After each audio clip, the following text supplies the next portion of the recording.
ಕಲಬುರಗಿ ಅಧಃಪತನಕ್ಕೆ ಮಲ್ಲಿಕಾರ್ಜುನ್ ಕೊಡುಗೆನೆ ಹೆಚ್ಚಿದೆ ಅಲ್ವಾ? ಯಾರ್ದು? ಕಲಬುರಗಿ ಅಧಃಪತನಕ್ಕೆ ಯಾವ ಪತ್ರ? ಕಲಬುರಗಿ ಅಧಃಪತನ ಅದು ಯಾವ ನೋಡಿ, ಡೇಟಾ ಏನಿದೆ ಮಲ್ಲಿಕಾರ್ಜುನ್ ಖರ್ಗೆ ಅವರ ಕೊಡುಗೆ ಹೆಚ್ಚಿದೆ ನೋಡಿ. ಇವರಿಗೆ ಸುನಿಲ್ ಕುಮಾರ್ ಇರ್ಬೋದು, BJP ಅವರು ಇರ್ಬೋದು, ಇವರೆಲ್ಲರೂ ಏನು ಕಲಬುರಗಿ ನೋಡಿದಾರಾ? ಆಮೇಲೆ ಅದು ಆದಾಯ ಪತನ, ಇದು ಡೇಟಾ ಯಾವುದು ಡೇಟಾ ಅದು ಇನ್ನೂ ವೆರಿಫೈ ಮಾಡಿದಾರಾ ಅವರು? Yes, we are the one of the most backward regions in India. ಅದಕ್ಕೆ ಹಿಸ್ಟಾರಿಕಲ್ ರೀಸನ್ಸ್ ಇದೆ. ವಿದರ್ಭ ಇರ್ಬೋದು, ಪಾರ್ಟ್ಸ್ ಆಫ್ ತೆಲಂಗಾಣ ಇರ್ಬೋದು, ನಮ್ಮ ಕಲ್ಯಾಣ ಕರ್ನಾಟಕ ಇರ್ಬೋದು. ಅದಕ್ಕೆ ತಾನೇ ಆರ್ಟಿಕಲ್ 371J ಬಂದಿದ್ದು. ಇವ್ರಿಗೆ ಸ್ವಲ್ಪನ ಕಾಮನ್ ಸೆನ್ಸ್ ಇದೆಯಾ BJP ಅವರಿಗೆ? Why we have got article 371J? ಯಾಕೆ ನಮಗೆ ಉದ್ಯೋಗದಲ್ಲಿ ಮೀಸಲಾತಿ ಸಿಗ್ತಾ ಇದೆ, ಯಾಕೆ ಶಿಕ್ಷಣದಲ್ಲಿ ಮೀಸಲಾತಿ ಸಿಗ್ತಾ ಇದೆ, ಹೆಚ್ಚು ಅನುದಾನ ಸಿಗ್ತಾ ಇದೆ ಅಂದರೆ ಬಿಕಾಸ್ ನಮ್ಮ ಎಂಟೈರ್ ಎಕನಾಮಿಕ್ ಡೆವಲಪ್ಮೆಂಟ್ ಏನಿದೆ, ಹಿಸ್ಟಾರಿಕಲ್ ಬ್ಯಾಕ್ವರ್ಡ್ನೆಸ್ ಏನಿದೆ, ಅದನ್ನು ಗಮನಿಸ್ಬಿಟ್ಟು ಸಂವಿಧಾನದಲ್ಲಿ ತಿದ್ದುಪಡಿ ತಂದು ಬಂದಿರೋದು article 371 A B C D E F G H ಇದು J ತನಕ ಬಂದಿದೆ. ಈಗ ಏನಾದರೂ ಇವರಿಗೆ ಸ್ವಲ್ಪನ ಕಾಮನ್ ಸೆನ್ಸ್ ಇದೆಯಾ ಮಾತಾಡಬೇಕಾದ್ರೆ? ಇವರಿಗೆ ಇದೇ ಆರ್ಟಿಕಲ್ 371J BJP ಅವರು ತಿರಸ್ಕಾರ ಮಾಡಿದರು. LK ಅಡ್ವಾಣಿಯವರ ಒಂದು ಪತ್ರ ಇದೆ.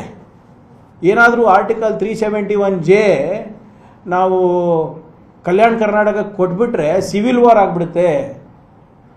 ಬೆಂಗಾಲ್ದವರು ಕೇಳ್ತಾ ಇದ್ದಾರೆ, ಮಹಾರಾಷ್ಟ್ರದವ್ರು ಹೆಚ್ಚು ಕೇಳ್ತಾ ಇದ್ದಾರೆ, ಬೇರೆ ಬೇರೆ ಎಲ್ಲಿ ಪ್ರಾದೇಶಿಕ ಅಸಮಾನತೆ ಇದೆ ಅವರೆಲ್ಲರೂ ಕೇಳ್ತಾ ಇದ್ದಾರೆ. ಇದು ಕೊಟ್ಬಿಟ್ರೆ ಇದು ಸರಿಯಲ್ಲ ಅಂದ್ಬಿಟ್ಟು ತಿರಸ್ಕಾರ ಮಾಡಿ ಕಳಿಸಿದ್ರು SM ಕೃಷ್ಣ ಸಾಹೇಬರು ಚೀಫ್ ಮಿನಿಸ್ಟರ್ ಇದ್ದಾಗ.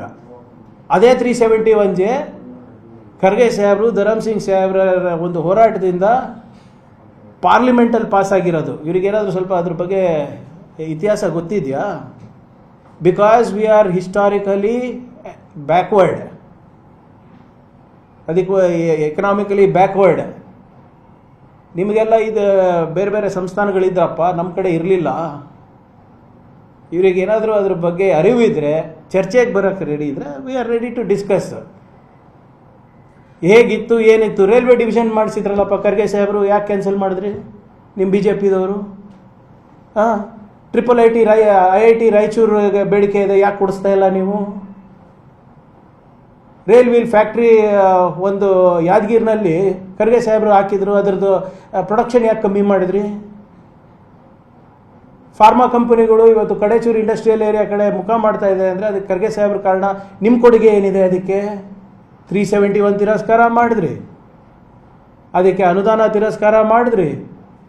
ನಮಗೇನು ಉದ್ಯೋಗದಲ್ಲಿ ಮೀಸಲಾತಿ ಬರಬೇಕು, ದಿನ ನಮ್ಮ ಹುಡುಗರು ಕೋರ್ಟ್ ಎಲ್ದಾಡ್ತಾ ಇದ್ದಾರೆ. ಯಾಕಂದರೆ ನಿಮ್ಮಂಥ ಶಾಸಕರೆಲ್ಲರೂ ಅದಕ್ಕೆ ಅಡ್ಡಿಪಡಿಸ್ತಾ ಇದ್ದೀರಾ, ಕಾನೂನು ತೊಡಕನ್ನು ತಂದು. ಇದ್ರ ಬಗ್ಗೆ ಚರ್ಚೆ ಮಾಡೋಂಗಿದ್ರೆ ಬನ್ನಿ, ಹೋಗಿ ನೋಡ್ಕೊಂಡು ಬನ್ನಿ. ಈಗ ಸೆಂಟ್ರಲ್ ಯೂನಿವರ್ಸಿಟಿ ಮಾಡಿಸಿದ್ದು ಯಾರಪ್ಪ? ಇವರಾ? BJPಯವರಾ? ಖರ್ಗೆ ಸಾಹೇಬರು ಮಾಡಿಸಿದ್ದು. ಇವಾಗ ಏನು ಮಾಡ್ತಿದ್ದೀರಾ? ಅದು ಸೆಂಟ್ರಲ್ ಯೂನಿವರ್ಸಿಟಿ ನಮ್ಮ ಭಾಗ ಹಿಂದುಳಿದ ಭಾಗ ಇದೆ, ಅಲ್ಲಿ ಎಲ್ಲ ಭಾಗದ ಜನರು ಬಂದು ಅಲ್ಲಿ ಓದಕ್ಕೆ ಮಾಡಿದ್ರೆ ಅದು RSS ಶಾಖ ಮಾಡಿಟ್ಟಿದ್ದೀರಲ್ರಿ. ನಾಚಿಕೆ ಬರಲ್ವಾ ನಿಮಗೆ ಮಾತಾಡೋಕ್ಕೆ? ಇವ್ರ ಕೊಡುಗೆ ಏನಿದೆ BJP ಅವ್ರದ್ದು? ಒಂದು ಮಂತ್ರಿ ಸ್ಥಾನ ಕೊಟ್ಟಿದ್ದಾರೆ ಸರ್ ಕಲಬುರಗಿಗೆ. ಇಷ್ಟು ಸರಿ ಅಧಿಕಾರ ಬಂದಾಗೆಲ್ಲ ಕಲಬುರಗಿಗೆ ಬೀದರಿಗೆ ಒಂದೇ ಒಂದು ಮಂತ್ರಿ ಫಿಕ್ಸು. ಯಾವುದು? ಪಶುಸಂಗೋಪನೆ, ದನ ಕಾಯ ಮಂತ್ರಿಗಳೇ ಫಿಕ್ಸು BJPನಲ್ಲಿ. ಅದು ಒಂದೇ ಖಾತೆ ಕೊಡೋದು ನಮಗೆ BJP ಅಧಿಕಾರದಲ್ಲಿದ್ದಾಗ. ಯಾರಿಗೆ ಮಾಡಿದ್ದಾರೆ ಹೇಳಿ? ನಮ್ಮ ಕಡೆ ಮಂತ್ರಿಗಳು. ಜಿಲ್ಲಾ ಉಸ್ತುವಾರ ಜಿಲ್ಲೆಯಿಂದ ಒಂದು ಮಂತ್ರಿ ಮಾಡೋ ಯೋಗ್ಯತೆ ಇರಲಿಲ್ಲ ನಿಮಗೆ. ನೀವು ಮಾತಾಡ್ತೀರೇನ್ರಿ ಕಾಂಗ್ರೆಸ್ ಬಗ್ಗೆ? ಬರಲಿ, ಈಗ ಅಷ್ಟೆಲ್ಲ ಅಣೆಕಟ್ಟುಗಳು ಬಂದಿವೆ ಅಲ್ಲ, ನಾರಾಯಣಪುರದಿಂದ ಹಿಡ್ಕೊಂಡು ನಿಮ್ಮ ಸನ್ನತಿ ತನಕ ಅವೆಲ್ಲ BJP ಮಾಡಿದ್ದ. ಕರೋನಾ ಸಂದರ್ಭದಲ್ಲೆಲ್ಲ ನೀವು ನಿಮ್ಮ ಲೀಡರ್ಗಳು, ನಿಮ್ಮ ಕಾರ್ಯಕರ್ತರೆಲ್ಲ ಅಡ್ಮಿಟ್ ಆಗಿದ್ದು ಯಾವ ಹಾಸ್ಪಿಟ್ಲು?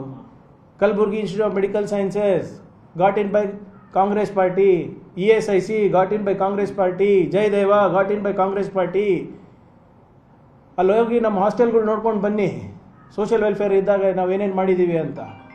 ಸುಮ್ಮನೆ ಪುಕ್ಸಟೆ ಪ್ರಚಾರಕ್ಕೋಸ್ಕರ ಬಾಯಿಗೆ ಬಂದಂಗೆ ಮಾತಾಡೋದಲ್ಲ. ವಿಲ್ ಹ್ಯಾವ್ ಡೇಟಾ ಕಂಪೇರ್ ಮಾಡೋಣ ಅಂದರೆ ಕಂಪೇರ್ ಮಾಡೋಣ.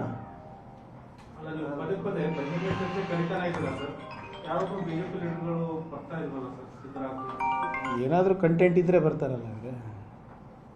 ಈಗ ನೀವು ನೋಡಿ, ನಾವು ಕೇಳಿರೋ ಪ್ರಶ್ನೆಗಳಿಗೆ ಇವ್ರ ಹತ್ರ ಉತ್ತರ ಇದೆಯಾ? ವೈಯಕ್ತಿಕ ಟೀಕೆ ಬಿಟ್ಟರೆ ಉತ್ತರ ಇದೆಯಾ? ಸಿಂಪಲ್ ಕ್ವಶನ್ಸ್ ಇಲ್ಲಲ್ಲ. ಅಸೆಂಬ್ಲಿನಲ್ಲಿ ಕೇಳಿದ್ರು ಕೂಡ ಇವಾಗೇನು ಮಾತಿದ್ರೆ RSS ಬಗ್ಗೆ ಪ್ರಿಯಾಂಕ್ ಯಾಕೆ ಮಾತಾಡ್ತಾನೆ ಹಂಗೆ ಹಿಂಗೆ ಅಂತ ಹೇಳ್ತಾ ಇದ್ದಾರಲ್ಲ. ನಾನು ಏನು ಹೇಳ್ತಾ ಇದ್ದೀನಿ? ನಾನು ಕೇಳಿದ ಪ್ರಶ್ನೆ ತಪ್ಪಿದೆಯಾ ಸರ್?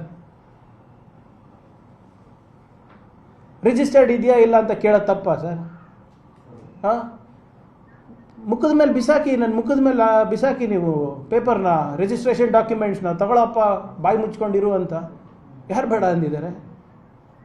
ಪ್ರಶ್ನೆಗೆ ಉತ್ತರ ಇಲ್ಲ ಅಂದರೆ ನಿಮ್ಮ ಈ ನಡಿಲಾರ್ದಂಥ ನಾಣ್ಯಗಳು ಇವೇ ಅಲ್ಲ ಮೈಸೂರಿನಲ್ಲಿ, ಅಂಥವರಿಗೆಲ್ಲ ಬಿಡೋದು. ಏನು ನಮ್ಮ ಕುಟುಂಬದ ಬಗ್ಗೆ ಮಾತಾಡೋಕ್ಕೆ, ನಮ್ಮ ಬಗ್ಗೆ ಮಾತಾಡೋಕ್ಕೆ. ನಾನು ಹೇಳ್ತಾ ಇಲ್ವಾ, ವೈಯಕ್ತಿಕ ಟೀಕೆಗಳು ಇವಾಗ ಮುಗಿದ್ಬಿಟ್ಟಿದೆ, ಅವ್ರ ಹತ್ರ ಏನೂ ಉಳಿದಿಲ್ಲ. ಈಗ ನಮ್ಮ ಬಣ್ಣ, ನಮ್ಮ ಹೇರ್ ಲಾಸು ಅವಕ್ಕೆ ಹೋಗ್ತಾರೆ ನೆಕ್ಸ್ಟ್ ಇವರೆಲ್ಲರೂ. ನಿಮ್ಮ ಶಾಸಕರ ವಿರುದ್ಧ ಕೂಡ ಮಾತಾಡಿದ್ದಾರೆ ಸರ್, ವೈಯಕ್ತಿಕ ನಿಂದನೆ ಮಾಡಿದ್ದಾರೆ. ಅದು ಅವ್ರ ಸಂಸ್ಕೃತಿ. ಇವರೇ ತಾನೇ ಭಾರತೀಯ ಸಂಸ್ಕೃತಿಯ ವಾರಸ್ದಾರರು. ಭಾಷೆ ಹೇಗಿದೆ ನೋಡ್ತಾ ಇದ್ದೀರಲ್ಲ. ಒಬ್ಬ ಮಾಜಿ ಸಂಸದರದಿರ್ಬೋದು, ಅವ್ರ RSS ಕಾರ್ಯಕರ್ತರದಿರ್ಬೋದು. ಏನಕ್ಕೆ ಇವರಿಗೆ ಅಷ್ಟೊಂದು ಇದು ಪ್ರೀತಿ ಸಂಘಟನೆ ಮೇಲೆ, which is not even registered? ಈಗ ಇವ್ರಿಗೆ ದೇಣಿಗೆ ಎಲ್ಲಿಂದ ಸಿಗ್ತಾ ಇದೆ ಅಂತ ನಾವು ಕೇಳಬಾರ್ದಾ?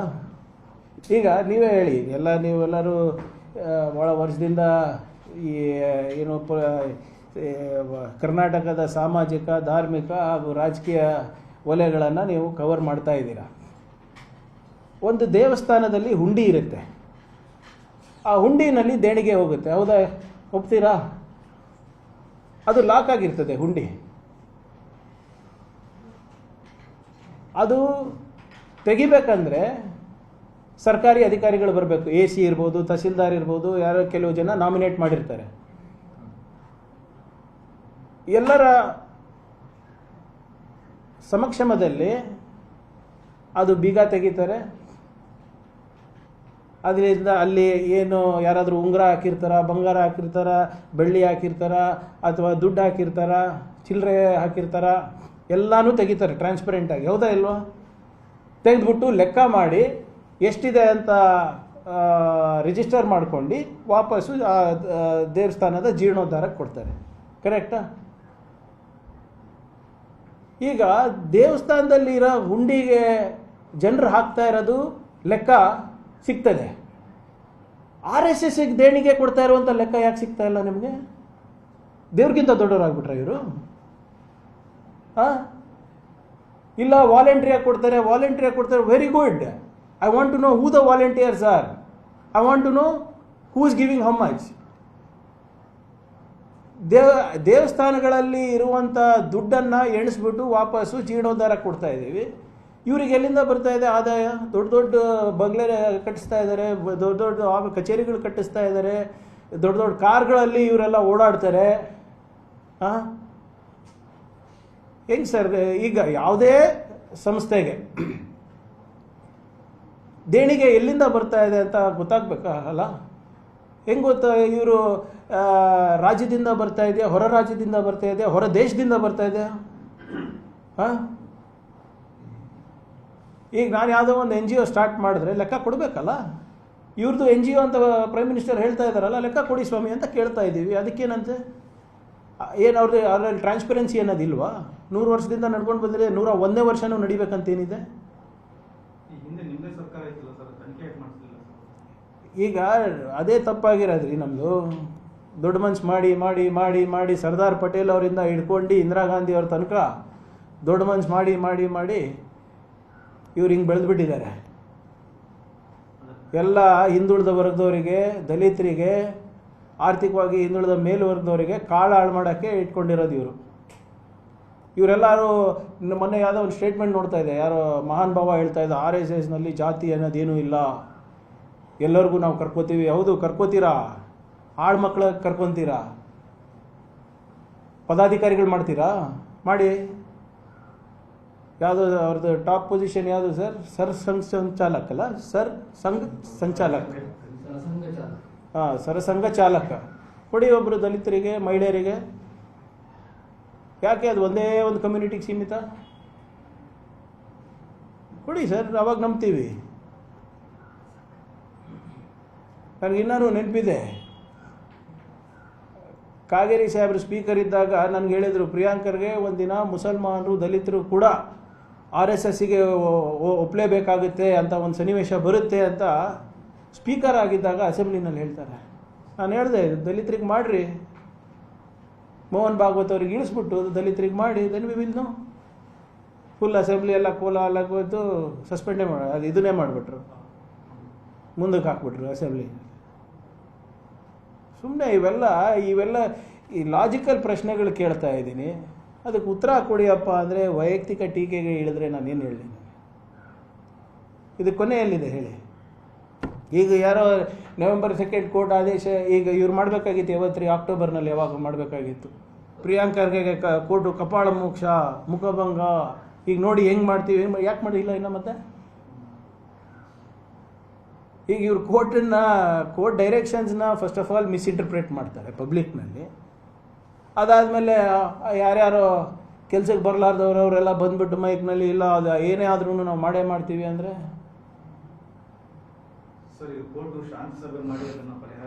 ಮಾಡಲಿ. ನೋಡಿ ಇವರೇ, ನಾವು ಯಾರನ್ನು ಇನ್ಫ್ಲೂಯೆನ್ಸ್ ಮಾಡ್ತಾ ಇಲ್ಲ ಅಥವಾ ಇನ್ಫ್ಲೂಯೆನ್ಸ್ ಮಾಡೋಕ್ಕೂ ಹೋಗೋದಿಲ್ಲ.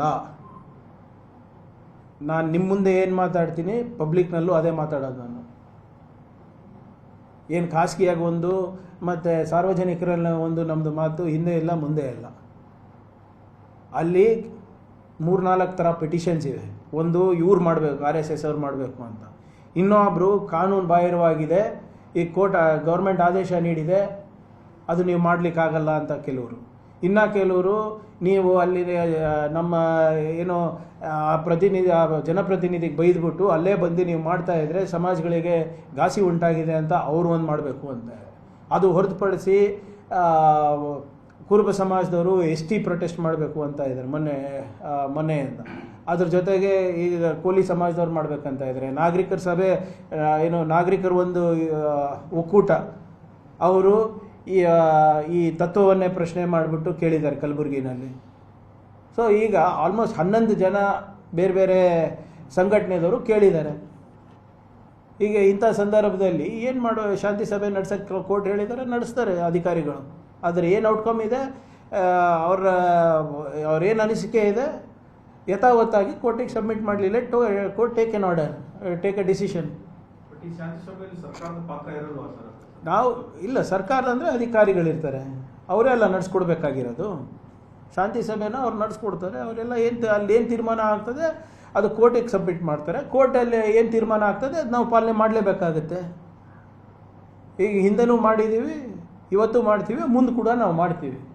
ನಿರ್ಭೀತ, ನಿಷ್ಪಕ್ಷಪಾತ, ವಿಶ್ವಾಸಾರ್ಹ ಸುದ್ದಿಗಳಿಗೆ ಮತ್ತೊಂದು ಹೆಸರಾಗಿರೋ News18 ಕನ್ನಡ ಈಗ ಆಪ್ನಲ್ಲೂ ಲಭ್ಯ ಇದೆ. ದಯವಿಟ್ಟು ಇಲ್ಲಿರೋ QR ಕೋಡ್ ಅನ್ನು ಸ್ಕ್ಯಾನ್ ಮಾಡಿಕೊಂಡು ಆಪ್ ಡೌನ್ಲೋಡ್ ಮಾಡೋದಕ್ಕೆ ಮರಿಬೇಡಿ. ನಿಮ್ಮ ಬೆಂಬಲ ಹೀಗೆ ಸದಾ ನಮ್ಮೊಂದಿಗಿರಲಿ. ಧನ್ಯವಾದ.